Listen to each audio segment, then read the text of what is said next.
মিষ্টি খা, আমার 10 লাখ টাকা চুরি হয়ে গেছে। আচ্ছা দে। আকাশ, আমার 10 লাখ টাকা চুরি হয়ে আছে, ল মিষ্টি খা। আচ্ছা দে।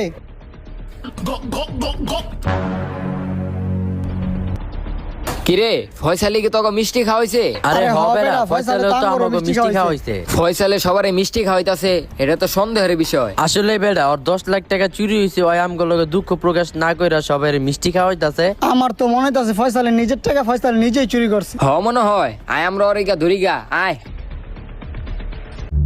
ফয়সাল তোর উপরে আঙ্গ সন্দেহ হইতাছে, তুই মনে হয় নিজের টাকা নিজেই চুরি করছ। আরে বেটা, আমি আমার নিজের টাকা কি লিগা চুরি করবো? তাইলে তোর 10 লাখ টাকা চুরি হতে তুই দুঃখ প্রকাশ না কইরা সবাই খুশি খুশি মিষ্টি কিনলে বিলাইতাছস। কারণ ওই মিষ্টির ভিতরে আমি বিষ মিলাইছি, যে আমার টাকা চুরি করছে ওই মিষ্টি খায় মরে যাবো গা।